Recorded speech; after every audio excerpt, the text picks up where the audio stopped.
what if I told you that in a month from now, you will be able to memorize a pack of cards by just looking at it once? And you will be able to do that in under 5 minutes with a little bit of training. And what if I told you that that is all the knowledge you need to fundamentally understand how your memory and your brain works? And that knowledge will then help you in your everyday life, whether it comes to remember people's names, commit important information to memory, and then do it as a presentation at work. Or if you're a school child who wants to score perfect on an exam. And what if I told you also that this knowledge, implemented in schools, would change the way we see the school system, not only in Sweden, but in the whole world? My name is Idriz Zogaj. I'm a memory athlete. I'm not some kind of a superstar or anything. This is my alter ego. Before the age of 25, I didn't know anything of what I know today. And the interesting with the age of 25 is that at the age of 25, that's when the brain becomes fully matured. That is, you are a grown-up. And before that, I knew nothing. I also finished, well, I knew a lot of things, but I also finished my university studies and was thinking, what happens now? What am I going to do now in my life? I've always been very interested in traveling and getting to know other people, culture, etc. And that requires communication. So I was thinking, okay, I like a challenge, and I like to communicate with people, so I'm going to learn a language, a new language, something completely different from what I know now.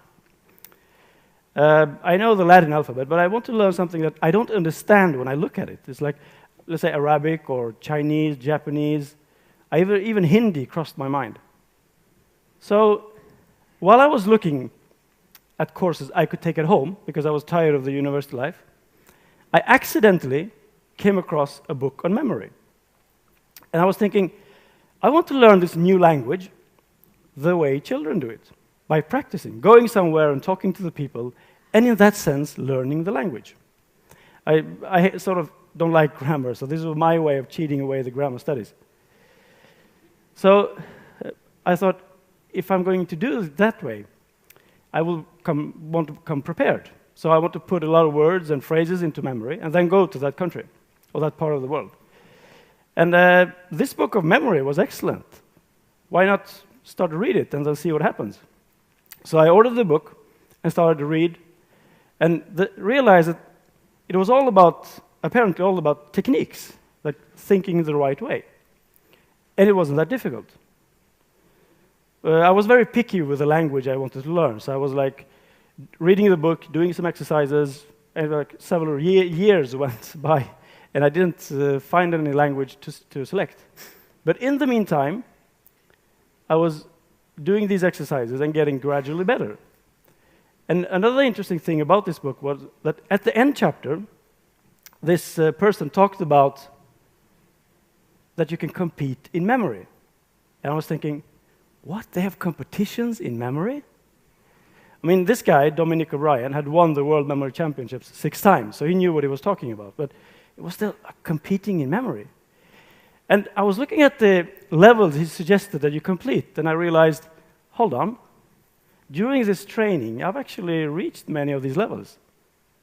So I thought, okay, I will focus a little bit more. And that's when I started to train the pack of cards. And one of the levels was to do it in under 5 minutes. And in 2004, I felt ready. At the age of 27, I went to the World Memory Championships in Manchester. I thought, why not think big? Just go to the World Memory Championships. I came 22nd in the world. I also became Sweden's best memory, a title I will held for 5 consecutive years. So when I came back, my friends were looking at me differently. They were like, when did you become such a Rain Man? What do you mean? Well, come on, you just went to the World Memory Championships and competed. Yes, So, yes, but I just read these techniques and adapted them. You did? And I don't feel different. I mean, I'm the same. Yeah, really. But what do you do at the World Memory Championships? Well, we compete in memory, such as, well, every competition is 10 disciplines. It can be numbers. It can be binary digits, 1, 0, 1, 1, 0, 0, 1, 1. Very funny. It can be, but it can also be words. It can be names and faces, people's names. It can be historic dates. Do you know that the world record for memorizing historic dates is about the same, is more even, than all the dates you learn throughout the school system, including high school? And this guy does it in 5 minutes. Imagine that. 12 years compressed to 5 minutes. So okay, but I think it's easier if I show you. So they would take a pack of cards, shuffle it. Not the one that we had before, it's shuffled. So they give it to me, and then while we're chit-chatting, I would start. And then after a while, they would ask me, Idriz, when are you going to start? Well, actually, I'm already done. What do you mean? Yeah, well, take the card, the pack, split it anywhere you want. Okay, let's say there. So this is diamonds of 9. So what comes after diamonds of 9? What do you mean? Yeah, what is the card that comes after diamonds of 9? Clubs of 2, right? And what comes after clubs of 2? Hearts of 10. And what comes after hearts of 10? 2 5s. That's good. It's one is diamond and one is hearts. I would say that's one's a heart. So, okay. So there was, oh man, come on, how do you do this? Well, it's just about adapting techniques. And actually, I think it's easy if I show you with an exercise. Okay. Look at these 2 images. Do you see a connection between them? I give you a hint. There is no connection. It's just 2 randomly picked pictures. But here's what I want you to do. I want you to make a fun, vivid, animated story. Use all your senses, see how it looks like, feels like, to connect these 2 images together. And do it in 3D.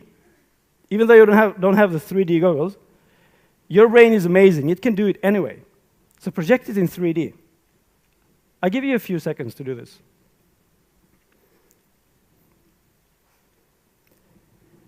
Here's how I would see it. Let's see at the audience where you're sitting. You see a big snail. You look next to you see a big snail. It has a door on it. You open the door because it says welcome. So you open the door. I mean, you've never been inside a snail shell.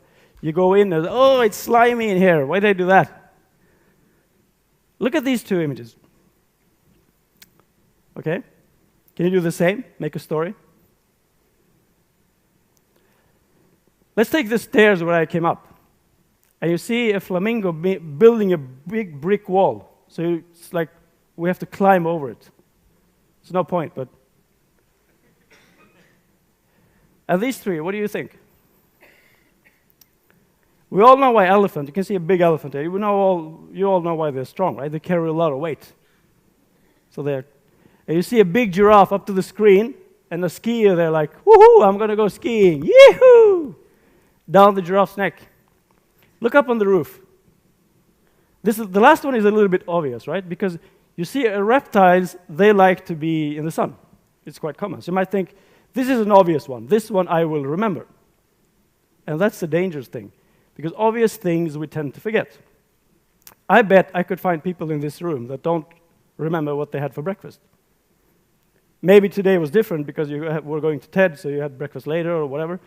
But it's a common thing you do, so it's easy to forget, not to register it. So see the snake with big glasses, a nice drink, and enjoying the sun on the roof. And the drink is not spilling. So what did we just do? Well, we let our brain have fun. And when we did that, we focused on the task. And when we focused on the task, we told our brain, this is important, remember this. So thus we enforced the power of remembering. And so what is the brain? The brain is a biological lump of neurons. It contains about 3% of our body weight, but consumes 20% of our energy intake every day. And it doesn't matter if you're sitting in the audience, standing here talking, whatever you're doing, it's about the same level of energy consumption all the time.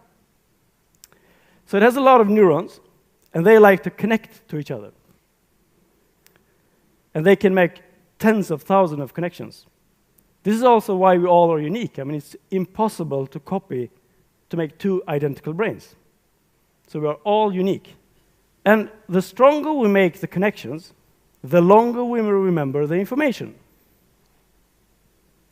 So we can make weak connections, and we forget them, because that's a natural thing. The brain selects, we always forget. That's a natural thing, because the brain, if you have a normal functioning brain, it sorts out information that is not important. But you can tell it what is important and what is not. And the stronger the connections you make, the longer you will remember it.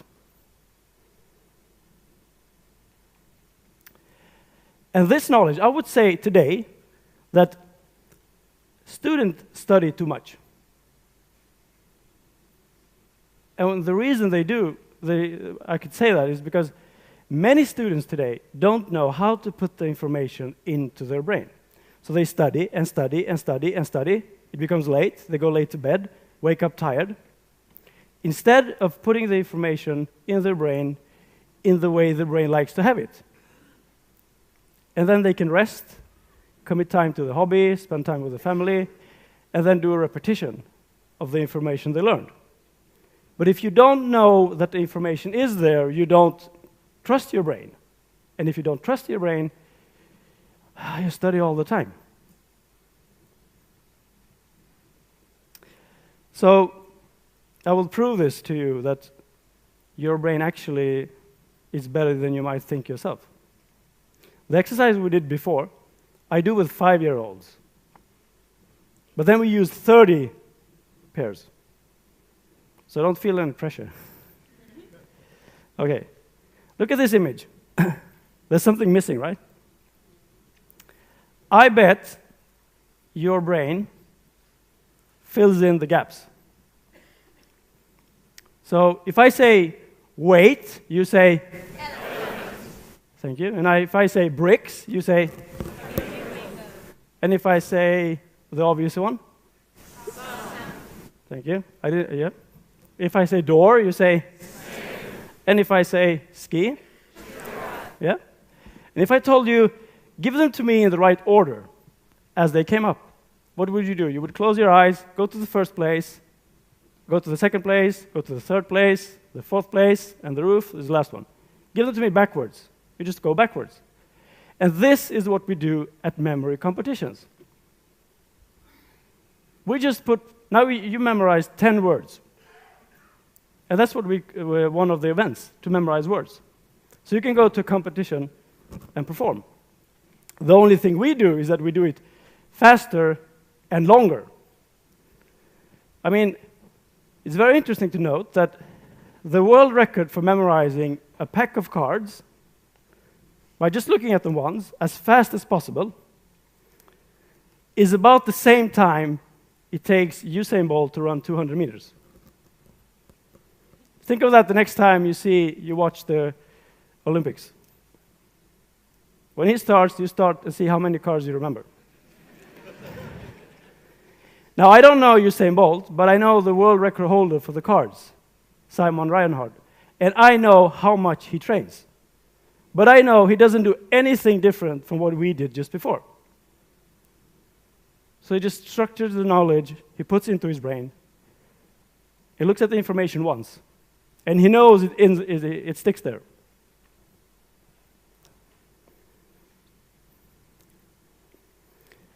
So it's all about having fun and letting the brain make strong connections. And then there's no limits. I have a friend who comes and helps me to organize the Swedish Memory Championships every year. Now, if we have a scale here of the mat, over the mat, here is a person that has difficulty with memory.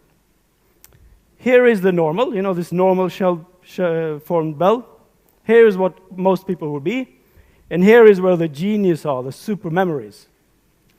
So when she came at first, 2009, I contacted the Sahlgrenska, Mölndalssjukhuset, and told them, why don't you run some tests, on memory tests on this? Because I like to work with the scientists to show them what we are doing, because there's not so much research going on this area. And the guy who did the research on her, which is actually that guy, the same guy who did his paintings, Jakob Stålhammar, he said, like, Idriz, we have to redo the scale, because she's over there. She's outside of our scale. What she did is, like, way outside. We have to, how can you do this? Yeah, but you haven't studied what we do. Because it's like we would invent sports today, and all of a sudden people are running. Oh, they're moving so fast. But we're not doing anything else. We're just doing how the way working with the brain, how the brain likes to work. And the techniques are very old. I mean, the oldest one comes from the Greeks, the ancient Greeks. That's several thousand years ago. So we didn't invent anything. We just packed it into this. And it's the training that has done it. And you can start your training right here, right now. The next time you hear something you want to remember, make a fun story of it, and you will make strong connections. So happy practicing. Thank you.